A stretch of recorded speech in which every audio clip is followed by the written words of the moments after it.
School போயிட்டு வர பசங்க அவங்க ஃப்ரெண்டு கிட்ட இருந்து பேனையும் இரையும் வாங்கிட்டு வந்துருவாங்க. மெடிக்கலில் நீங்கள் ஷாம்பு வாங்கி போட்டாலும் அது போகாது, முடியெல்லாம் கொட்ட ஆரம்பிச்சிரும். இந்த எண்ணெயை தேய்ச்சி பாருங்கள், கொஞ்ச நாள்லேயே பேனீரெல்லாம் போயிடும். எண்ணெய் காய்க்கிறதுக்கு 3 பொருள் எடுத்து வச்சுருக்கேன். ஃபஸ்ட்டு வந்து வேப்பலையை வந்து 2 கொத்து எடுத்துக்கலாம்.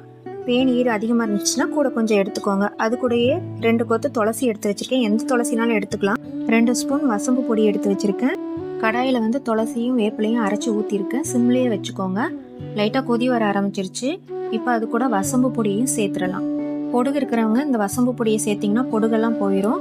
200 ml தேங்காய் எண்ணெயை சேர்த்துக்கலாம். சாதாரணமாகவே தலைக்கு இந்த எண்ணெயை தேய்ச்சிட்டு 2 நாள் வச்சுட்டு கூட நீங்கள் தலையை வாஷ் பண்ணிக்கலாம். அது தலையிலே இருக்கிறனால உங்களுக்கு பொடுகு தொல்லைலாம் சரியாயிரும். நீங்கள் வேணும்னா நல்லெண்ணெயில் கூட காய்ச்சிட்டு ஒரு 1 மணி நேரம் 2 மணி நேரம் ஊற வச்சுட்டு கூட நீங்கள் தலையை வாஷ் பண்ணிக்கலாம். சிம்லேயே வச்சு கொதிக்க விடுங்க. லைட்டாக கலர் மாறிடுச்சு பாருங்கள். 10 மினிட்ஸ்லேயே போதும், நல்லாவே கலர் மாறிடும். இப்போ ரெடி ஆயிடுச்சு எண்ணெய். இதோட இறக்கிடலாம். இந்த எண்ணெயை தொடர்ந்து தேய்ச்சிக்கிட்டே இருந்தால் தான் உங்களுக்கு பெயின் வந்து போகும். நீங்களும் ட்ரை பண்ணிவிட்டு எனக்கு கமெண்ட்ஸில் சொல்லுங்கள்.